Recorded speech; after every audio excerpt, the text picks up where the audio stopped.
Today we will see Neil Postman's Technopolis. We will start with a myth. Thamus was invited the god Theut, who had invented number, calculus, geometry, astronomy, and writing.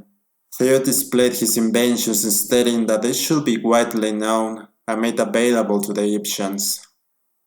Above all the writing, here is an achievement, my king and lord, that will increase the wisdom and memory of the Egyptians. To which Thamus replied, those who learn that art will cease to exercise their memory and will become forgetful. They will rely on writing to bring memories to their memory by external signs rather than their own internal resources.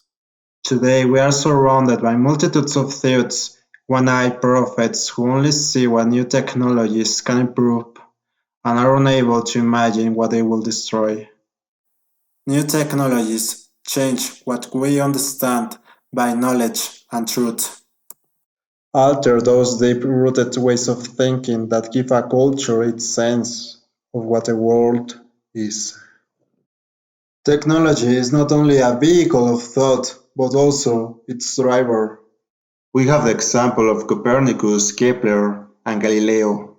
The Earth became a lonely wanderer in a dark galaxy in some hidden corner of the universe, which made the Western world question whether God had any interest in us.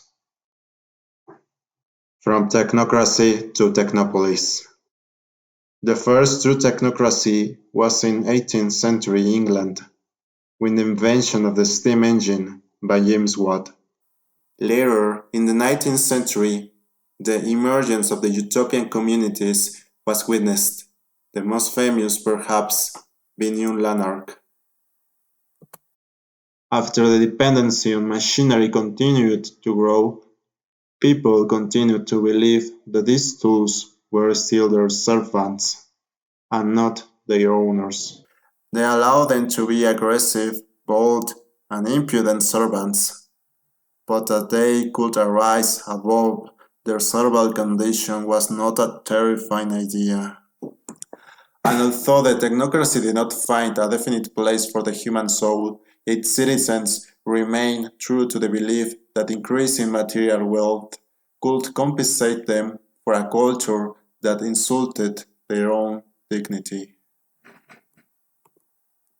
Technopolis, in other words, is a totalitarian technocracy.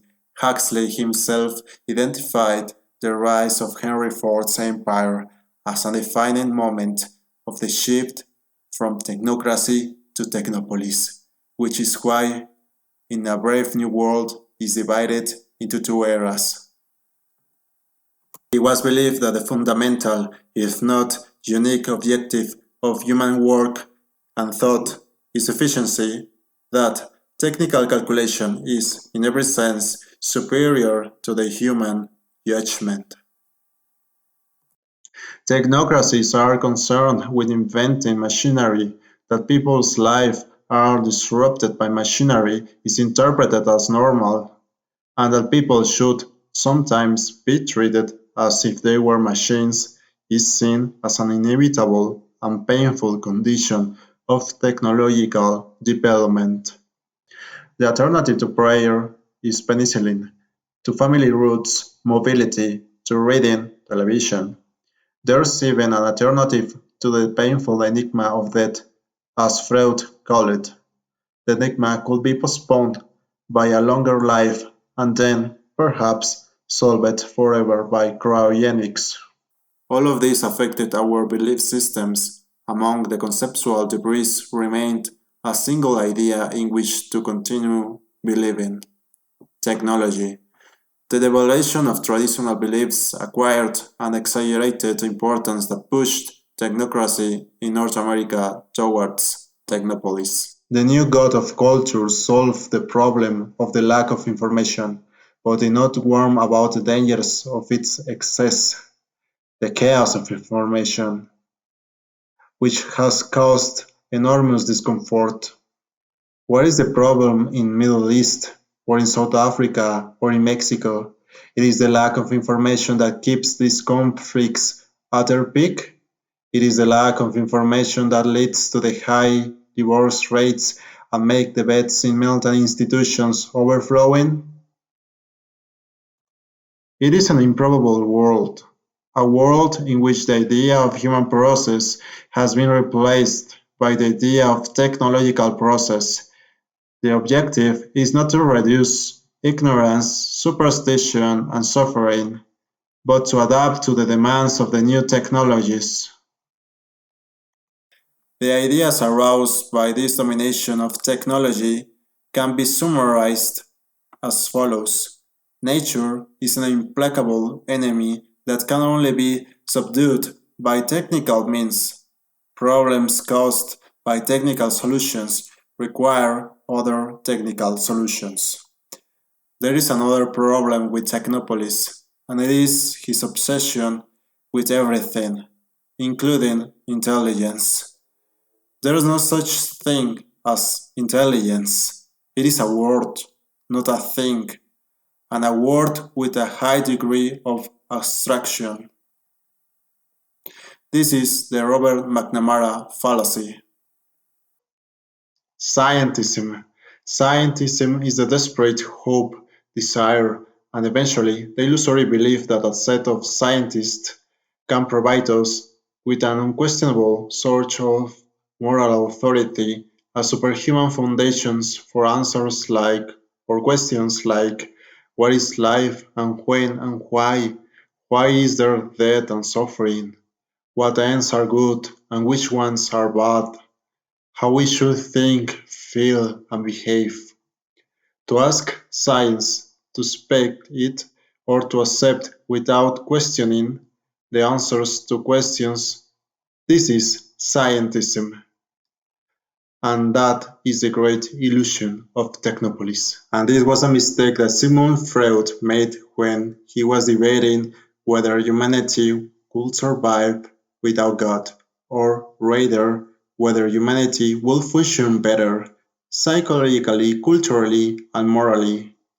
What he did not understand when he was writing his own work is that he was giving content to an illusion of a future in which the procedures of natural and social science will definitely reveal the real truth of human behavior and will provide, through objectively neutral scientists, an empirical source of moral authority. The elevation of one God requires the demolition of another. You shall have no God but me applies as well to a technological deity as to any other. Faithful fighter, can a nation allow the greatest possible degree of political and religious freedom and still retain a sense of identity and goals? Can a nation retain a sense of cohesion and community by allowing people from all over the world to enter it? Can a nation preserve its history, its originality, and humanity by completely submitting to the power of an image of a technological world? I think the best example of this is the United States, where geopoliticians already predict a division of the United States. What weapons then do we have against Technopolis? The author offers us the following options: that they don't pay attention to a survey unless they know what questions were raised and why, who refuse to accept efficacy as a preeminent goal of human relationships, who had freed themselves from the belief in the magical powers of numbers. They do not consider calculation as a substitute for judgment, nor precision a synonym for truth. They take the great narratives of religion seriously and do not believe that science is the only system of thought capable of producing the truth, who know the difference between the sacred and profane, and who do not close their eyes to tradition, who admire the technological ingenuity but do not believe that it represents the highest form of the human development. In short, a resistant fighter maintains an epistemological and psychic distance from any technology.